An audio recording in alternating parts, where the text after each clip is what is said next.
দর্শক, law and লাতের এই পর্বের অনুষ্ঠানে আমি Jayanta Sinha, barrister and solicitor, আপনাদের স্বাগত জানাই। আমরা আজকে আপনাদের সামনে এসেছি একদম নতুন একটা বিষয়, যেটা আমাদের ল অ্যান্ড লাতে প্রোগ্রামের একটা ইমিগ্রেশন সিরিজ বলে আমরা শুরু করতে যাচ্ছি। আমরা এই বিদেশ বিভুঁয়ে যেটা সবসময় আমরা পাই সেটা হলো যে আমাদের দেশ থেকে ফেলে আসা পরিবার পরিজন আমাদের প্রতিনিয়তই তাদের সঙ্গে যোগাযোগের মাঝে বলে থাকেন যে ক্যানাডায় তোমরা আছো, আমরাও কীভাবে যেতে পারি। আমার ধারণা আমরা যারা আছি, যারা এখানে প্রবাসী, তারা প্রতিনিয়ত এই কথাটা শুনে থাকি এবং আমরাও নিশ্চয়ই আমাদের ভেতর থেকে এই আমরা যতটুকু উদ্গ্রীব আমরা যখন এসেছি, তো তাদেরকে আনবার জন্য আমাদের যে আকুলতা, এটা নিশ্চয়ই সবারই থাকে। এই ব্যাপারে বিভিন্ন প্রশ্ন, বিভিন্ন রকমের জিজ্ঞাসা সবসময় থাকে। এবং আমি এই প্রসঙ্গে একটু জানাতে চাই যে আপনারা নিশ্চয়ই জেনে থাকবেন, বা যারা এই ব্যাপারে কিছুটা রিসার্চ করেছেন আপনারা জানেন যে এই 2000 থেকে 2023 অবধি যে নতুন প্রোগ্রামটা নেওয়া হয়েছে কানাডা গভর্নমেন্টের, তার পেছনে যে 12 লক্ষ লোক আনা হবে তার কিন্তু বিভিন্ন স্ল্যাবে ভাগ করা হয়েছে। অর্থাৎ 2021-এ কানাডিয়ান গভর্নমেন্ট 4,01,000 লোক ইমিগ্রেন্ট নিয়ে আসবার জন্যে যে প্ল্যানের মধ্যে আছে। 2022-এ সেটা 4,11,000 এবং 2023-এ 4,21,000। এই টোটাল 12 লক্ষ লোক কানাডা গভর্নমেন্ট এই 3 বছরে একটা পাইলট প্রজেক্টে আনা হবে। তো আমরা সেই চিন্তা করে ল অ্যান্ড লাতে প্রোগ্রামে আমরা ডিসিশন নিয়েছি যে ইমিগ্রেশনে আমরা কিছু সিরিজ প্রোগ্রাম আমরা করতে চাই, যে আমাদের কমিউনিটিতে যারা আছেন এই ব্যাপারে যেন তারা ঋদ্ধ হতে পারেন।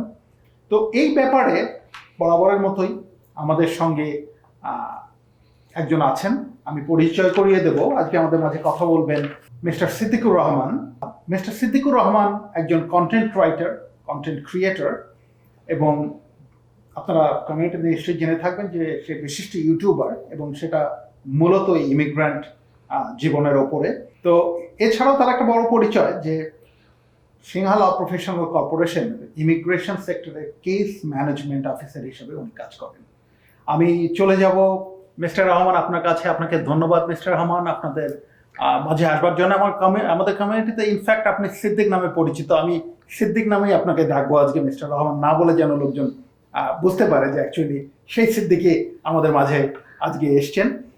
তো মিস্টার রহমান, মূলত আমাদের আজকের প্রোগ্রামটা যেটা আমরা বলেছি খুব বেসিক বিষয় নিয়ে, কারণ আমরা আসলে লস্ট এই ইমিগ্রেশনে। এত বেশি কন্টেন্টস, এত বেশি রিসোর্সেস অ্যাভেলেবল, আর ইদানিং ফেসবুক এবং অন্যান্য আশাতে সবাই সবার মতো করে ইনফ্যাক্ট তাদের রিসোর্সেসগুলো দেওয়া হয়। আমি বলছি না যে সবগুলো ঠিক না, অবশ্যই ক্রেডিবল, বাট কিছু জিনিস থাকে যেটা হয়তো আমরা লস্ট হয়ে যাই। তো আমি প্রথমেই আপনার কাছে চলে যাব যে আপনি যদি একটু সংক্ষেপে আমাদের বলতেন যে এই 1.2 মিলিয়ন পিপল ইমিগ্রেন্ট যে আনা হবে, এটার আসলে বেসিসটা কি, কারণটা কি, এবং আমরা ধীরে সুস্থে বা ধীরে ধীরে এগোবো যে কি ক্যাটাগরিতে আমাদের আনা হবে।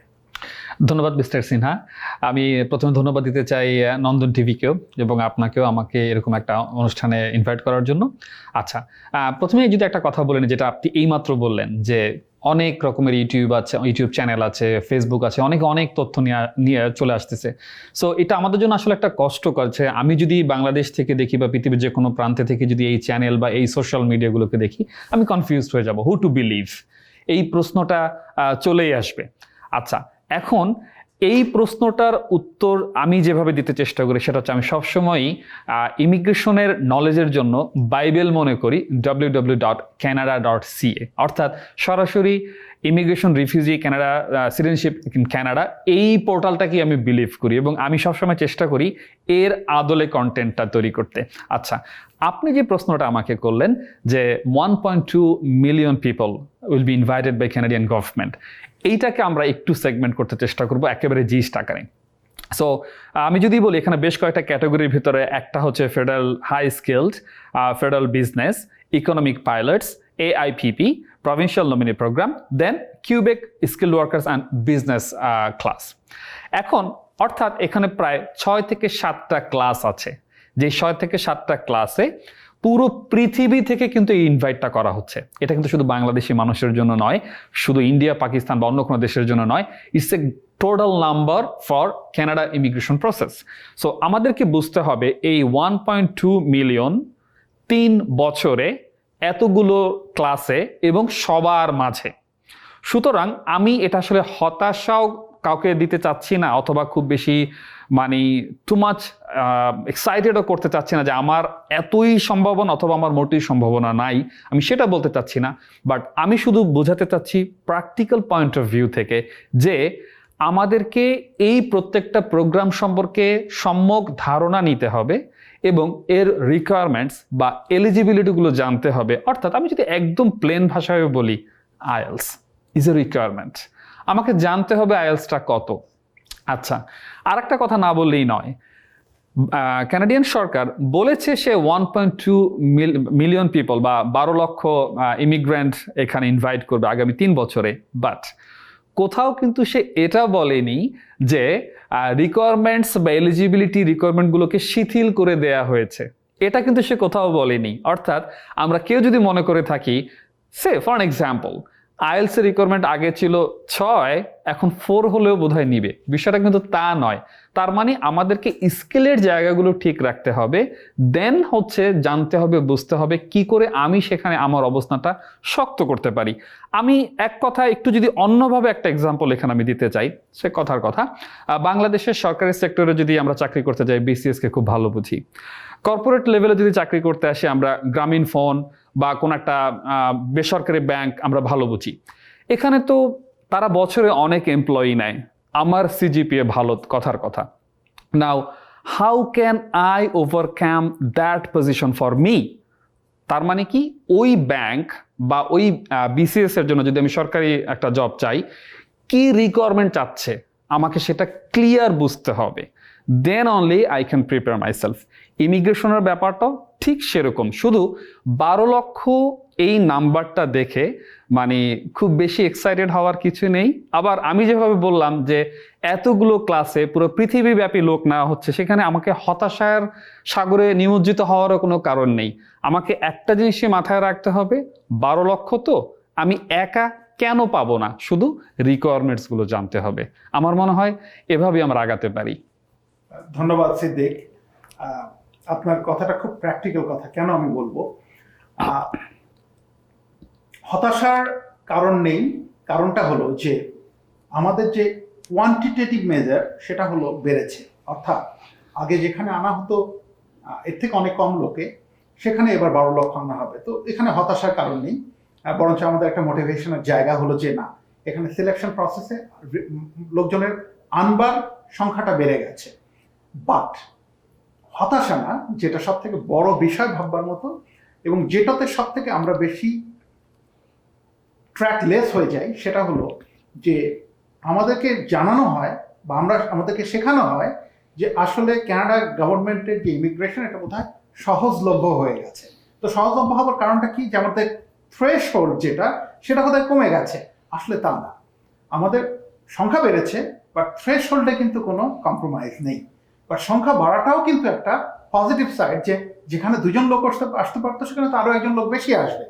তো এই পর্যায়ে আমি যেটা আপনাদেরকে জানাতে চাই যে এই প্রত্যেক বছরে যে লোকটা আনা হবে, এর মাঝে এই কয়েকটা সেগমেন্টে কিন্তু এটাকে ভাগ করা হয়েছে। যেমন ইকোনমিক ক্লাসে বলা হয়েছে 2,32,000 লোক আসবে সামনের বছরে। এছাড়া ফ্যামিলি ক্লাসে আনা হবে 1,03,500। রেফিউজি ক্লাসে নিয়ার অ্যাবাউট 60,000 পিপল, অর্থাৎ 59,500। এবং হিউম্যানিটেরিয়ান অ্যান্ড কম্প্যাশনেট গ্রাউন্ডেড যে ক্লাসগুলো, তাতে আনা হবে প্রায় 5,500।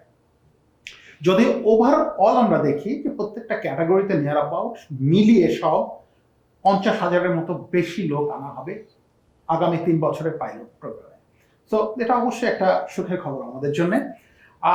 আমি আবারও চলে যাব সিদ্দিক আপনার কাছে, যে এই যে 3 বছরে পাইলট প্রজেক্ট যে লোকগুলো আনা হবে, এর আগেও ছিল, কিন্তু পাইলট প্রজেক্টটা আসলে নাম্বারসে বাড়িয়ে পাইলট প্রজেক্ট করা হয়েছে। তো কানাডায় কেউ যদি ইমিগ্রেশন নিয়ে অর্থাৎ অভিবাসী হয়ে আসতে চায়, কি কি ক্যাটাগরি, কতগুলো ক্যাটাগরিতে আসা সম্ভব? যেমন আমরা যখন চিন্তা করেছি কানাডায় আসবার জন্য, তখন আমাদের মাথায় কিন্তু এইরকম এত ক্যাটাগরি আসেও নি, আমরা জানতাম না। তো এই কি কি ক্যাটাগরিতে বাইরের থেকে, অর্থাৎ আমি যদি বাংলাদেশকে ধরে থাকি আমাদের জন্য, কোন কোন ক্যাটাগরিতে তারা নিজেদেরকে চিন্তা করতে পারে? খুবই সুন্দর একটা প্রশ্ন, কারণ আমাদেরকে আগে প্রথমে এই মেজর ক্যাটাগরিগুলো বুঝতে হবে। আচ্ছা, আমি যদি এর আগে একটু বলতে চাই আপনাদেরকে, টোটাল আইআরসিসি ওয়েব পোর্টালে যদি আপনারা যান, আপনারা প্রায় ছোট বড় মাঝারি মিলে প্রায় 80টার মতো প্রোগ্রাম পাবেন।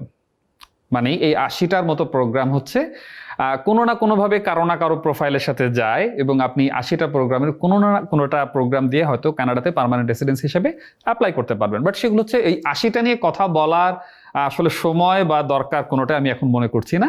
কিন্তু মেজর 5টা ক্যাটাগরি বোধহয় আমরা যদি একটু ধরে আগাই, আমার মনে হয় আমাদের যারা আমাদের দর্শকরা আছেন আপনাদের বুঝতে সুবিধা হবে, স্পেশালি যারা একেবারে শুরু থেকে অভিবাসন প্রক্রিয়া সম্পর্কে জানতে চাচ্ছেন। আচ্ছা, তার মধ্যে সবচেয়ে বহুল প্রচলিত সেটা হচ্ছে এক্সপ্রেস এন্ট্রি প্রোগ্রাম, যেটা শুরু হয় 2015 জানুয়ারি থেকে।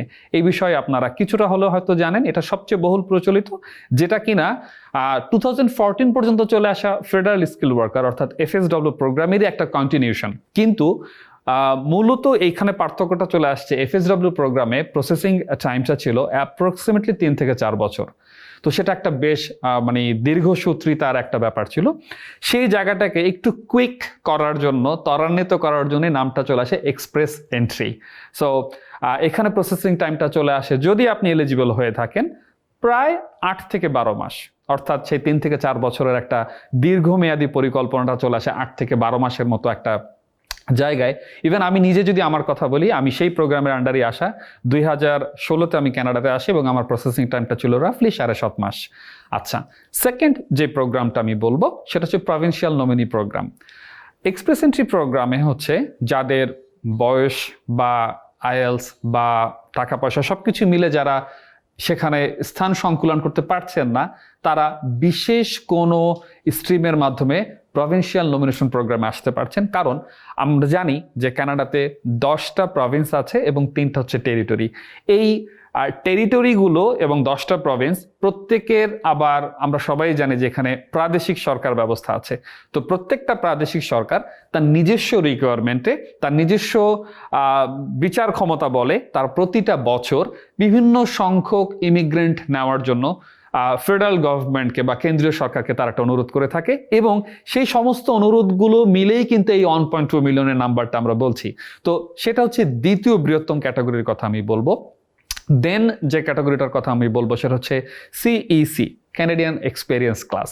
ক্যানাডিয়ান এক্সপেরিয়েন্স ক্লাসটা মূলত হচ্ছে সেই সমস্ত অ্যাপ্লিকেন্টের জন্য যারা কানাডাতে উচ্চ শিক্ষার্থীর হিসাবে এসেছিলেন, অথবা যারা কোনো না কোনোভাবে ওয়ার্ক পারমিট নিয়ে এসেছেন, এবং সেক্ষেত্রেই এইখানে বলা হচ্ছে ক্যানাডিয়ান এক্সপেরিয়েন্স ক্লাস, অর্থাৎ they already have the Canadian experiences and that's why they are applying under this stream.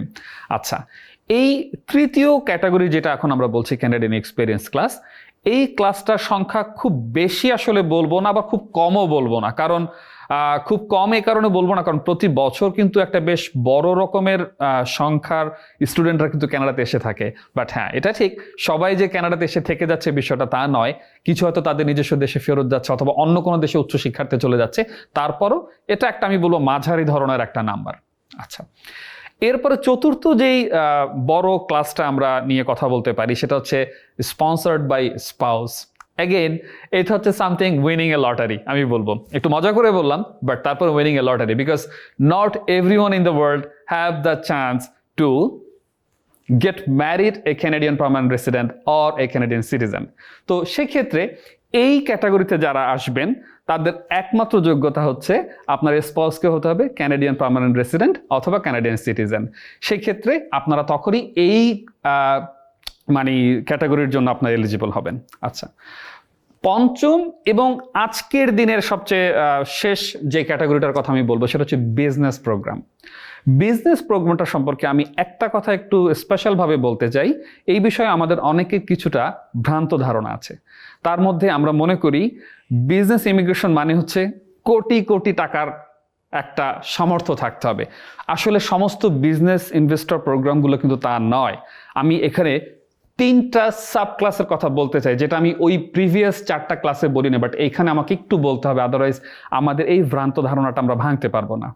এই প্রসঙ্গে আমি বলতে চাচ্ছি এই তিনটা যে ক্যাটাগরি আছে, সাব ক্যাটাগরি, তার ভিতরে একটা সত্য কোনভাবে, যেটা আপনারা জানেন যে কোটি কোটি টাকার ব্যাপার, সেটা হচ্ছে যখন আপনি নিজেই ইনভেস্টর হিসেবে এখানে আসছেন, হ্যাঁ সেখানে অবশ্যই টাকার অঙ্কটা অনেক বড়।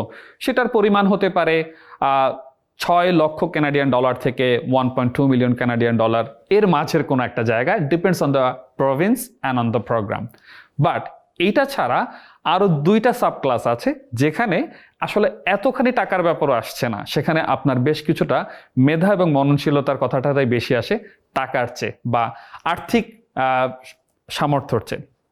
দ্বিতীয় যে সাব ক্লাসটার কথা বলবো সেটা হচ্ছে intra company transfer. Intra company ট্রান্সফারটা হচ্ছে বাংলাদেশে অথবা অন্য কোনো দেশেই আপনার ইতিমধ্যে একটা এন্টারপ্রেনারশিপ আছে অথবা একটা ছোটখাটো বা মাঝারি ধরনের হলো বিজনেস আছে, আপনি সেই বিজনেসটাকে বা সেই কোম্পানিটাকে আপনি এখানে কোনো না কোনো ক্যানাডিয়ান কোম্পানির সাথে বা ইনভেস্টরের সাথে জয়েন্ট ভেঞ্চার আসতে চাচ্ছেন বা মার্চ করতে চাচ্ছেন, অথবা আপনি আপনার ওনারশিপও সেল করতে পারেন, যেটাই আপনি বলেন না কেন। এই সাব ক্লাসটা হচ্ছে ইন্ট্রা কোম্পানি ট্রান্সফার। এখানে আপনি যদি একটু খেয়াল করেন, এখানে কিন্তু কোটি কোটি টাকার গল্পটা আসছে না, কারণ আপনার ইতিমধ্যে একটা ছোটখাটো হলেও একটা বিজনেস সেট আপ আছে, আপনি জানেন হোয়াট ইউ আর ডুইং, সেই জিনিসটাই শুধু কানাডাতে স্থানান্তরিত করার। আচ্ছা, এবার আপনি বলতে পারেন না আমার কোটি কোটি টাকাও নেই, আমার কোনো কোম্পানিও নেই, তারপরেও কি আমি বিজনেস ইমিগ্রেশনের জন্য এলিজিবল? হ্যাঁ, হতে পারেন। সেটার নাম হচ্ছে স্টার্টআপ ভিসা প্রোগ্রাম, যেখানে কিনা আপনার জাস্ট এক্সপ্রেস এন্ট্রি প্রোগ্রাম বা অন্য যে কোনো প্রোগ্রামের মতো সামান্য কিছুটা আর্থিক সামর্থ্য থাকতেই চলছে, কিন্তু যেহেতু বলা হচ্ছে এটা স্টার্টআপ ভিসা প্রোগ্রাম, এখানে মূলত আপনার যেই দক্ষতাটা থাকতে হবে, যেই স্কিলটা থাকতে হবে, সেটা হচ্ছে একটা চমৎকার বিজনেস আইডিয়া। যেই বিজনেস আইডিয়াতে এখানকার যারা ইনভেস্টর আছে তারা যথেষ্ট পরিমাণ কনভিন্সড হবে আপনার বিজনেসে ইনভেস্ট করতে। অর্থাৎ আপনাকে বিজনেস প্ল্যানেই প্রমাণ করতে হবে এইটার রিটার্ন ওয়ান ইনভেস্টমেন্ট কেমন। সেই রিটার্ন অন ইনভেস্টমেন্টটা যদি বিজনেস ইনভেস্টররা ভালো মনে করেন, তাহলেই শুধুমাত্র তারা এই বিজনেসে ইনভেস্ট করতে রাজি আছেন। তো এখান থেকে যদি আমরা একটু বোঝার চেষ্টা করি, এই 5টাই হচ্ছে মূলত মেজর ক্যাটাগরিগুলো। বাট আগে আমি বলেছি প্রায় 80টার মতো ছোট ছোট ছোট ছোট সাব ডিভিশনে ভাগ করা আছে, কিন্তু আমার মনে হয় আজকের যারা দর্শক আমাদেরকে দেখছেন, আপনি কোনো না কোনোভাবে এই 5টারই কোথাও না কোথাও ফিট করতে পারবেন যদি আপনি জেনে থাকেন। ধন্যবাদ সিদ্দিক, ভীষণ ইনফরমেটিভ। ইনফ্যাক্ট আমরা একটা ছোট্ট ব্রেকে যাব। দর্শক, আমরা পরবর্তী প্রশ্নে যাওয়ার আগে একটা ছোট্ট ব্রেকে যাচ্ছি, সঙ্গে থাকুন, ফিরে আসবো আবার মিস্টার সিদ্দিকের সঙ্গে।